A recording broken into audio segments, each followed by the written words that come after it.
The morning sun cast long shadows across the manicured gardens of Kensington Palace, as Princess Charlotte adjusted her powder blue dress for the third time.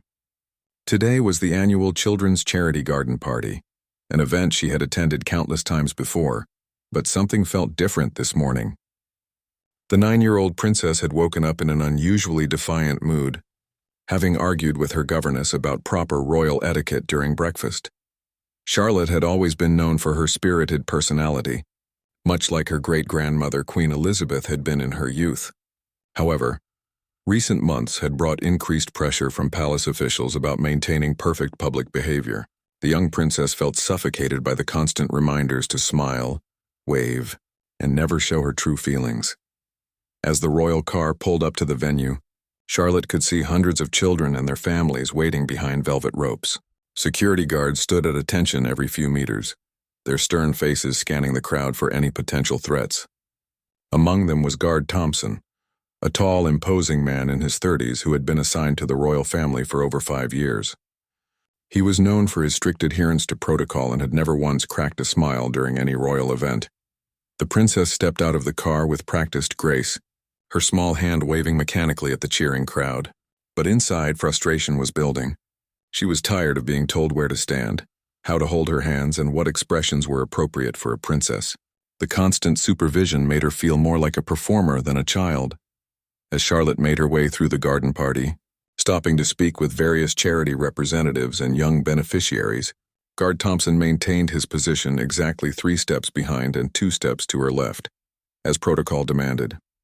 His radio crackled occasionally with security updates, and his eyes never stopped moving, assessing every person who approached the princess. The event was proceeding smoothly until Charlotte reached the arts and crafts station, where children were painting pictures to raise money for the charity. A young boy, no more than 6 years old, had created a colorful drawing of what he said was his family. When Charlotte bent down to admire his work, the boy excitedly reached out to show her his paint-covered hands. Guard Thompson immediately stepped forward, his large frame blocking the child's approach. "Please maintain appropriate distance," he said firmly, his voice carrying the authority of years of military training. The little boy's face fell, and he quickly withdrew his hands, looking confused and hurt by the stern rejection. Charlotte watched as tears began to form in the child's eyes. The boy had only wanted to share his joy and excitement with her, but the rigid security protocols had turned what should have been a sweet moment into something cold and intimidating. The princess felt her chest tighten with anger at the unnecessary harshness of the guard's intervention. "He was just showing me his picture," Charlotte said quietly to Guard Thompson, her young voice carrying a hint of reproach. But the guard simply adjusted his stance and replied, "Protocol must be maintained, Your Highness. No direct physical contact without proper screening." The princess looked back at the little boy who was now being comforted by his mother. The woman gave Charlotte an apologetic smile, clearly embarrassed that her son had somehow caused a problem. This made Charlotte feel even worse about the situation, and her frustration with the rigid rules governing her life reached a boiling point. As the group moved on to the next station, Charlotte's mind raced with thoughts about fairness and kindness. She had been taught that being royal meant serving others and showing compassion. Yet the very people meant to protect her seemed to create barriers between her and those she was supposed to help. The garden party continued with its scheduled activities, but Charlotte's mood had darkened considerably. She went through the motions of royal duty, cutting ribbons, accepting flowers, and posing for photographs. But her heart wasn't in it anymore. Guard Thompson remained vigilant behind her, unaware that his strict enforcement of protocol had created a storm of emotion in the young princess. When they reached the final station of the event, where children were performing a small musical presentation, Charlotte felt the weight of expectation pressing down on her shoulders. She was supposed to sit in a designated chair, smile appropriately, and applaud at the right moments. As she took her seat, Guard Thompson positioned himself directly behind her chair, his presence looming large and oppressive. The children began their performance, singing a cheerful song about friendship and helping others. But instead of feeling joy at their innocent enthusiasm, Charlotte found herself thinking about the little boy with paint on his hands and how the guard's harsh intervention had stolen the magic from what should have been a beautiful moment. Her small hands clenched into fists in her lap as she struggled to maintain her composure. The princess had reached her breaking point and something inside her was about to snap. Guard Thompson, focused entirely on scanning the crowd for potential threats, remained completely unaware that the real storm was brewing in the small girl sitting right in front of him.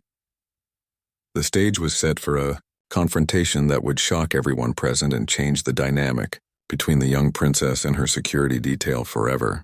Charlotte's rebellious spirit, inherited from generations of strong-willed royals, was about to make itself known in the most dramatic way possible.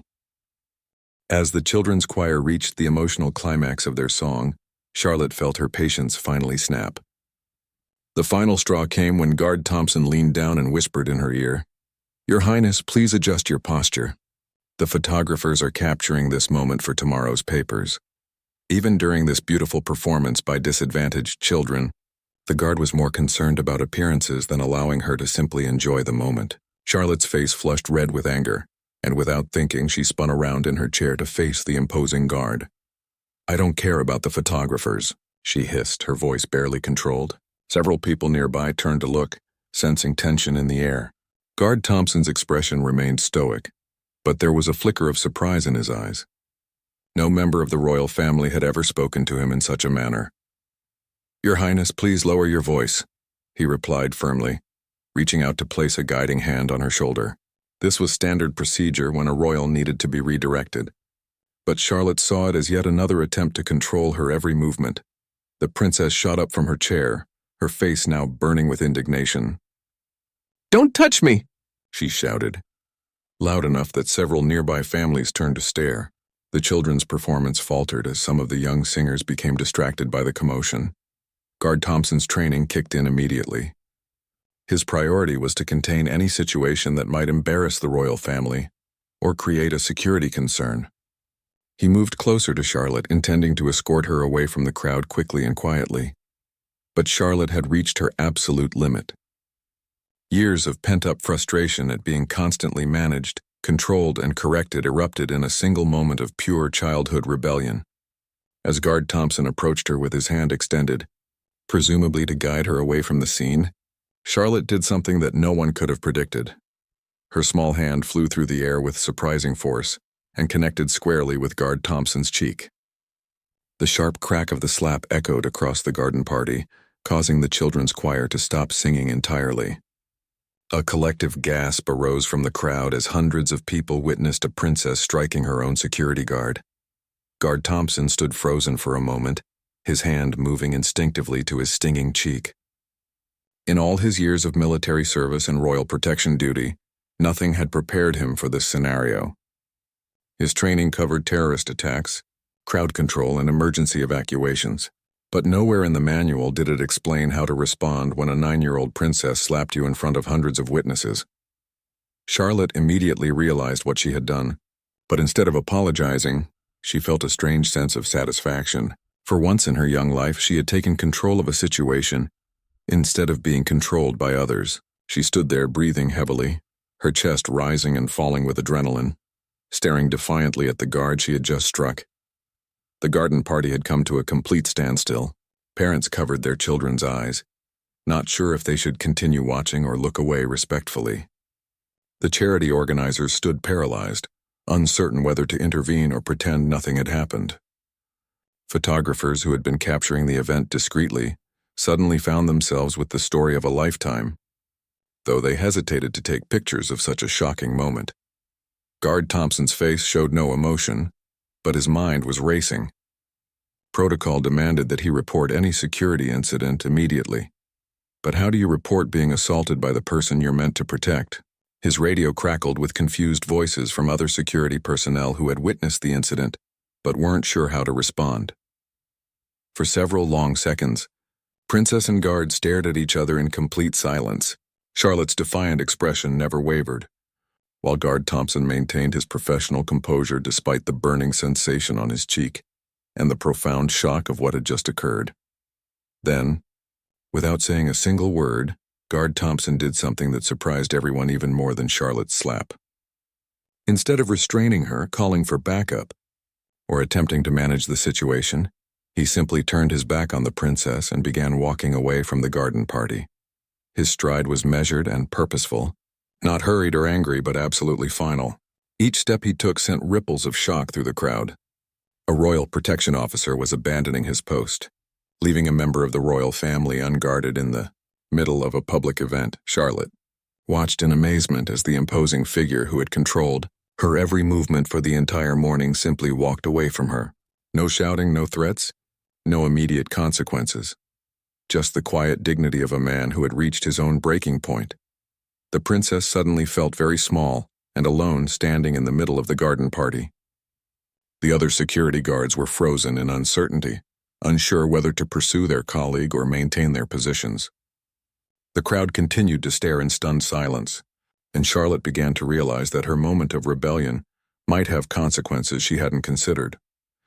As Guard Thompson disappeared through the garden gate, Charlotte felt her anger beginning to fade, replaced by confusion and a growing sense that she had crossed a line from which there might be no return. The garden party remained suspended in shocked silence, and everyone waited to see what would happen next in this unprecedented royal drama. The silence that followed Guard Thompson's departure felt like an eternity. Charlotte stood frozen in the middle of the garden party, suddenly aware that hundreds of eyes were staring at her with a mixture of shock, disappointment, and curiosity. The children's choir remained motionless on their small stage, their mouths still open from the song they had been singing when everything fell apart. Lady Morrison, Charlotte's personal aide, rushed forward with practiced efficiency, her face maintaining a calm expression despite the chaos running through her mind. She had managed royal public relations disasters before, but never involving a child princess physically striking a guard in front of such a large audience. "Your Highness," Lady Morrison said softly, placing a gentle hand on Charlotte's shoulder, "perhaps we should continue our visit to the refreshment area." Her voice carried the trained smoothness of someone accustomed to managing difficult situations.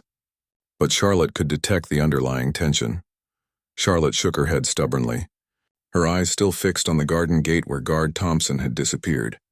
"I'm not moving until someone explains why he gets to treat everyone so rudely," she announced, her voice carrying across the now silent crowd. The charity organizer, Mrs. Pemberton, stepped forward nervously, wringing her hands as she tried to salvage what remained of the event.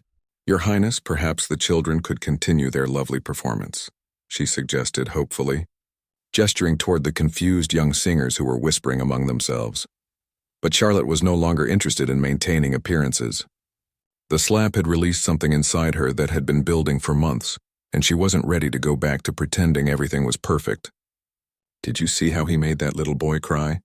she asked Mrs. Pemberton directly. "All because he wanted to show me his painting." Several parents in the crowd began nodding among themselves. They had indeed witnessed Guard Thompson's harsh interaction with the young artist, and while they understood security was important, many had felt the guard's response was unnecessarily severe for such an innocent moment. One father called out from the crowd, "The princess has a point. That guard was quite rough with my neighbors." Boy. This comment sparked murmurs of agreement from other parents who had been too intimidated by royal protocol to speak up earlier. Lady Morrison felt the situation spiraling beyond her control. Social media was undoubtedly already buzzing with posts about the incident, and she could imagine the headlines that would appear in tomorrow's papers. Her phone was vibrating constantly with calls from Kensington Palace, but she couldn't answer while managing the immediate crisis. Meanwhile, Charlotte felt emboldened by the support she was hearing from the crowd. For the first time in her young life, regular people were agreeing with her instead of always taking the side of palace officials. She turned to address the gathered families directly. "I'm sorry you all had to see that," Charlotte said, her voice carrying surprising maturity for a 9-year-old. "But I'm tired of guards and grown-ups being mean to children just because they think rules are more important than being kind." The crowd's murmur of approval grew louder. Parents began exchanging glances and nodding more enthusiastically. Many had attended royal events before and had often felt that the security measures were excessive and intimidating, especially for young children trying to interact with the royal family. Mrs. Henderson, whose 6-year-old son had been the original victim of Guard Thompson's harshness, stepped forward from the crowd. "Your Highness," she said respectfully, "my little Thomas was so excited to show you his painting. He's been talking about meeting you for weeks." Charlotte's eyes brightened and she immediately walked over to where Thomas stood clutching his colorful artwork. "Can I see it now?" she asked. kneeling down to the boy's level without any regard for the grass stains it might leave on her expensive dress. Thomas beamed and held up his painting, which showed stick figures of his family standing in front of a house with a bright yellow sun overhead. "This is my mummy and daddy, and this is my little sister," he explained enthusiastically, pointing to each figure. "It's beautiful," Charlotte said genuinely, taking the time to admire every detail the boy had included. "You're a wonderful artist." The interaction was natural and warm, exactly the kind of moment that royal events were supposed to create. The crowd watched this exchange with growing appreciation for the young princess. They began to understand that her outburst hadn't been a spoiled tantrum, but rather a child's frustration at seeing others treated unfairly. The contrast between Charlotte's genuine warmth with Thomas and Guard Thompson's earlier coldness became stark and clear. Lady Morrison watched nervously as Charlotte continued to interact with children throughout the crowd, completely abandoning the scheduled itinerary. Other members of the security team maintained their positions, but seemed uncertain about how strictly to enforce protocol, given the dramatic events that had just unfolded. As Charlotte moved from family to family, accepting drawings, listening to stories, and posing for countless selfies, the atmosphere of the garden party began to shift. What had started as a formal royal obligation was transforming into something more genuine and spontaneous. However, Lady Morrison knew that this apparent success would not erase the central problem they now faced. A member of the royal family had physically struck a security guard in public, and that guard had abandoned his post in response. The ramifications of these actions would extend far beyond the garden party, and she dreaded the conversations that awaited back at the palace.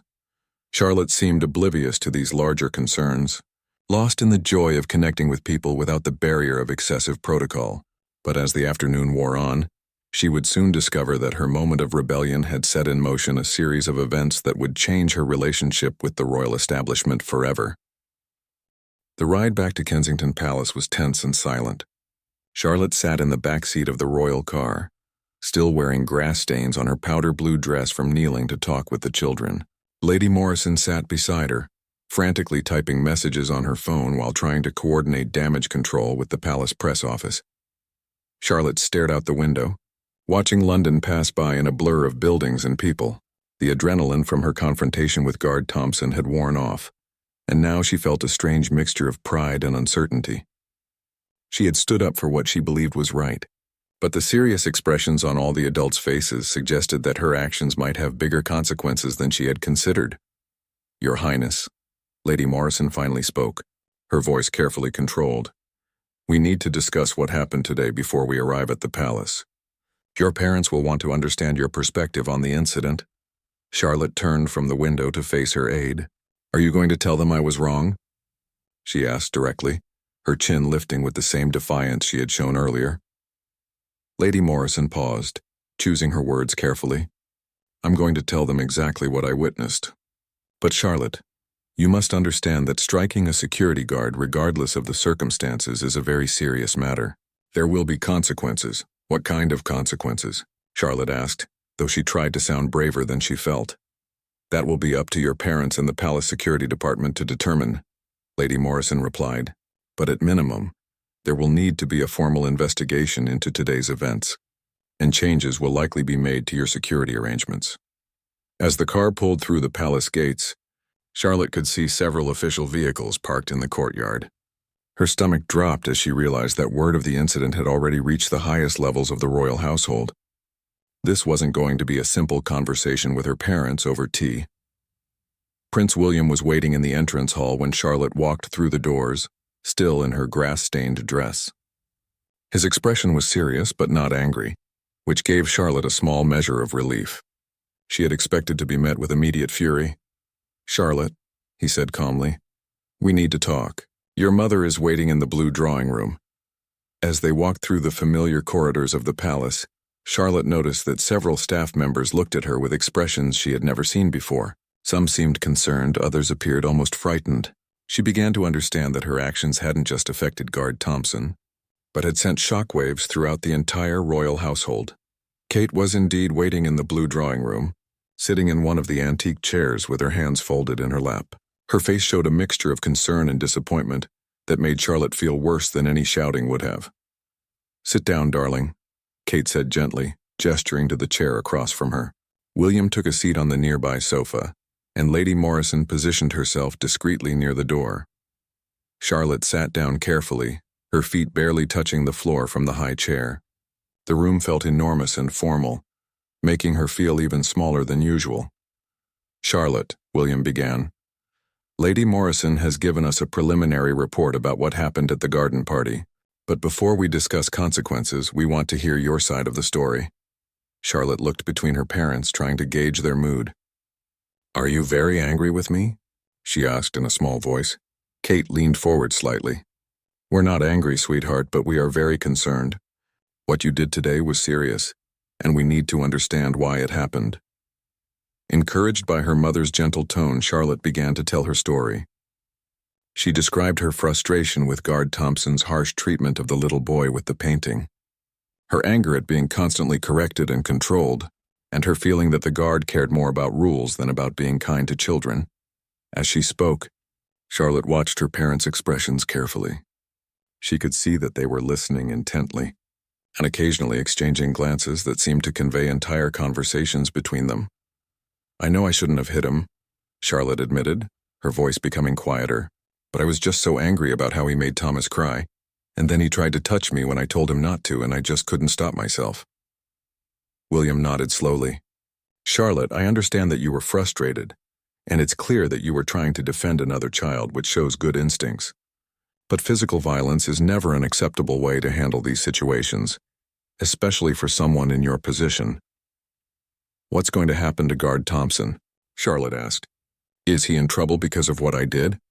Kate and William exchanged another look. "Guard Thompson has submitted his resignation," Kate said carefully. "He feels that the working relationship has been compromised beyond repair." Charlotte's eyes widened in shock. She hadn't expected that her slap would cost the guard his job. "But I don't want him to be fired because of me," she said quickly. "Can't we just say I'm sorry?" William shook his head gently. "It's more complicated than that, Charlotte. When something like this happens in public, it affects more than just the people directly involved. The palace has to consider security protocols, public perception, and the safety of our entire family. The incident was witnessed by hundreds of people and recorded on multiple phones," Lady Morrison added from her position by the door. "By tomorrow morning it will be international news." Charlotte felt tears beginning to form in her eyes as the full weight of her actions began to sink in. What had felt like a moment of justified rebellion was turning into something much larger and more complicated than she had ever imagined. "What happens now?" she asked in a whisper. William reached over and took her small hand in his. "Now we figure out how to move forward together. There will be consequences for your actions, Charlotte, but we're also going to examine whether our current security arrangements are appropriate for children your age." As the family continued their difficult conversation, Charlotte began to realize that her slap had done more than just shock a garden party full of people. It had forced the entire royal establishment to confront questions about how young royals should be treated and protected, questions that would have far-reaching implications for her future. The next morning brought exactly what Lady Morrison had predicted. Charlotte woke to find her photograph on the front page of every major newspaper in Britain, and the story had already spread across social media platforms worldwide. The headlines ranged from "Princess Strikes Back" to "Royal Tantrum Shocks," "Nation," but the most common theme was speculation about what the incident revealed about the pressures facing young members of the royal family. Charlotte's parents had decided she should stay home from school for a few days while the initial media storm settled. She spent the morning in the palace library, trying to focus on her studies, but her mind kept wandering to Guard Thompson.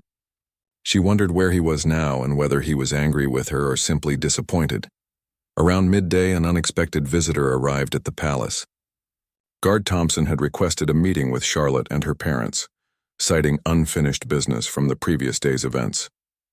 William and Kate were surprised by the request but agreed to see him, curious about what the former guard wanted to discuss. Charlotte was called to the same blue drawing room where she had been questioned the day before.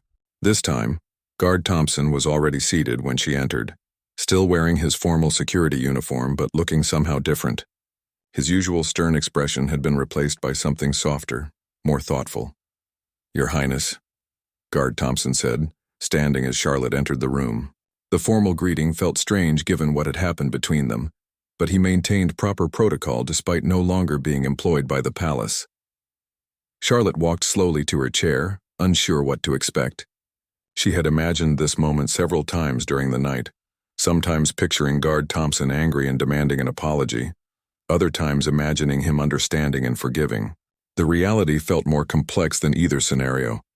I want you to know, Guard Thompson began, that I don't blame you for what happened yesterday. After thinking about it all night, I realized that I failed in my duty to you, not as your security guard, but as an adult who should have recognized when a child was reaching her breaking point. Charlotte blinked in surprise. This wasn't what she had expected at all. Guard Thompson continued, I spent 5 years protecting your family, but I never took the time to understand what it must feel like to be a child living under such intense scrutiny and control. When I saw that little boy approaching you with his painting, all I could think about was protocol and potential security risks. I never considered that my job should also involve helping you connect with people, not just keeping you separate from them. William leaned forward slightly. Mr. Thompson, you don't need to apologize for doing your job as you were trained to do. With respect, sir, I think I do, Guard Thompson replied. Yesterday, Princess Charlotte was trying to tell me something important about how our security measures affect the people we're supposed to be helping. Instead of listening, I doubled down on rigid rules that made the situation worse. Charlotte found her voice. I'm still sorry I hit you, she said quietly. My governess says that ladies never resort to violence no matter how frustrated they feel. Guard Thompson smiled, the first genuine smile Charlotte had ever seen from him. Your governess is right about that. But sometimes adults need to learn from children, even when those children make mistakes in how they express themselves. Kate spoke up. What exactly are you proposing, Mr. Thompson? I'd like to request reinstatement, but with modified duties, he said. Instead of traditional security protocols, I'd like to work with the palace to develop new approaches that prioritize Princess Charlotte's emotional well-being alongside her physical safety. Yesterday showed me that a scared, frustrated child is actually less safe than a happy, confident one. Charlotte's eyes widened with interest. You mean you wouldn't stop kids from showing me their artwork? I mean, I'd find ways to let kids show you their artwork while still keeping everyone safe, Guard Thompson replied. There has to be a middle ground between rigid control and chaos. I think yesterday proved that the current system isn't working for anyone. William and Kate exchanged one of their meaningful looks.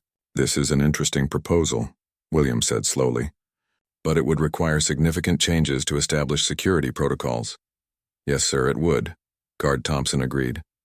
But I think Princess Charlotte demonstrated yesterday that those protocols may need updating anyway. Children aren't small adults, and they shouldn't be expected to behave like them. Charlotte felt a surge of hope. Does this mean I can actually talk to people at events instead of just smiling and waving? It means we'll find ways for you to connect with people that work for everyone, Guard Thompson said. But it also means you'll need to work with me to develop better ways of expressing frustration when things aren't going well. No more slapping, Charlotte said with a small grin. Definitely no more slapping, Guard Thompson agreed, returning her smile. Over the next hour, the group discussed practical changes that could be implemented. Guard Thompson suggested shorter events with more interactive elements, pre-briefings where Charlotte could express concerns about specific activities, and hand signals she could use to communicate when she felt overwhelmed without causing a public scene. As the conversation progressed, Charlotte realized that her moment of rebellion had achieved something she never expected. Instead of simply getting in trouble, her actions had opened a dialogue about how young royals could be better supported and protected while still fulfilling their public duties. There's one more thing, Guard Thompson said as the meeting concluded. I owe an apology to young Thomas and his family. My behavior toward that boy was unnecessarily harsh, and I'd like to make that right. Charlotte brightened considerably. Could we invite him to the palace for a proper art session? With no security rules about touching paint? Guard Thompson laughed, a sound Charlotte had never heard from him before. I think that could be arranged, Your Highness. As Guard Thompson prepared to leave, Charlotte realized that their confrontation had transformed their relationship in ways she never could have anticipated. What had started as a moment of angry rebellion was evolving into something more constructive and meaningful. 3 months later, Charlotte stood in the same garden where her infamous slap had occurred, but everything felt different now. The venue was hosting another charity event, this time focusing on children's mental health awareness, and Charlotte was genuinely excited rather than dreading the afternoon ahead. Guard Thompson, now officially reinstated with the new title of Youth Engagement Security Coordinator, stood nearby, but his positioning was noticeably different. Instead of looming behind Charlotte like a shadow, he was positioned where she could see him, ready to offer support rather than simply impose control. The changes implemented over the past 3 months had transformed not just Charlotte's public appearances, but her entire relationship with royal duties. Events were now planned with her input. Activities were designed to be genuinely interactive, and she had learned to use discreet hand signals to communicate with her security team when she needed a break or felt uncomfortable. Thomas, the little boy whose tears had sparked the entire controversy, was among the honored guests at today's event. His family had been invited to participate in the planning process, and Thomas himself had helped design an art therapy station where children could express their feelings through painting. "Are you ready for this, Your Highness?" Guard Thompson asked, approaching Charlotte with a clipboard that contained the day's schedule. But unlike the rigid itineraries of the past, this schedule had built-in flexibility and several options for each time slot. "I think so," Charlotte replied, then paused. "Actually, I'm a bit nervous about the speech. What if I forget what I want to say?" This kind of honest communication would have been impossible under the old system, where Charlotte was expected to appear confident and prepared at all times. Now, Guard Thompson and her team understood that acknowledging nerves was the first step to managing them effectively. "Remember, you have your note cards if you need them," Guard Thompson said reassuringly. "But you know this topic well because it's something you genuinely care about. Trust yourself." Charlotte nodded, feeling grateful for the encouragement. Over the past months, she had learned that Guard Thompson was actually quite kind when he wasn't focused solely on rigid protocol. Their relationship had evolved from one of mutual frustration to genuine partnership. As the event began, Charlotte moved through the crowd with newfound confidence. The security arrangements were just as thorough as before, but they were now invisible to the guests. Children could approach Charlotte freely within designated areas, and Guard Thompson had trained the other security personnel to facilitate interactions rather than prevent them. When Charlotte reached Thomas's art therapy station, she was delighted to see him wearing a small badge that read Assistant Art Director. He beamed as he showed her the paintings that other children had created to express their emotions. "This one shows how I felt when I was sad," Thomas explained, pointing to a painting with dark blues and grays. "And this one shows how I feel now," he added, indicating a bright, colorful piece full of sunshine and rainbow. "They're both beautiful, Thomas," Charlotte said sincerely. "It's important to show all our feelings, not just the happy ones." The comment reflected Charlotte's own journey over the past 3 months. She had learned that being royal didn't mean being perfect all the time, and that showing authentic emotions could actually make her more relatable and effective in her role. As Charlotte participated in various activities throughout the afternoon, observers could see a remarkable transformation. From the frustrated child who had lashed out months earlier, she was still spirited and opinionated, but she had developed better tools for expressing herself and working within the constraints of her position. The pivotal moment came when Charlotte was scheduled to give a brief speech about the importance of mental health support for children. As she approached the small podium that had been set up in the garden, she caught Guard Thompson's eye and gave him a small thumbs up, their agreed-upon signal that she felt confident and ready. "Good afternoon, everyone," Charlotte began, her voice carrying clearly across the gathered crowd. 3 months ago, I learned an important lesson in this very garden about the difference between rules that help people and rules that hurt people. The audience, many of whom had been present for the infamous slapping incident, listened with keen attention. "I made a mistake that day when I hit someone instead of using my words to explain how I was feeling," Charlotte continued. "But that mistake taught me something valuable about speaking up when we see unfairness, even when it's scary to do so." Guard Thompson felt a surge of pride as he watched Charlotte address the crowd with genuine maturity and insight. The transformation had been remarkable, not just in her behavior, but in her understanding of her role and responsibilities. Charlotte concluded her speech by thanking Thomas and his family for their patience and forgiveness, and by encouraging other children to find healthy ways to express their feelings when they felt frustrated or misunderstood. As the event wound down and Charlotte made her final rounds through the crowd, she reflected on how much her life had changed since that explosive moment. Her relationship with Guard Thompson had evolved from adversarial to collaborative. Her public appearances had become genuinely meaningful rather than mere obligations, and she had discovered that being authentic didn't make her less royal, but more effective in her role. Walking back to the royal car at the end of the afternoon, Charlotte turned to Guard Thompson with a grin. "Same time next month?" she asked, referring to their next scheduled event. "Absolutely, Your Highness," Guard Thompson replied with a smile, "though I have a feeling next month's event will be just as unpredictable as you are." Charlotte laughed, a sound that had become much more common over the past 3 months. "The good kind of unpredictable, though, right?"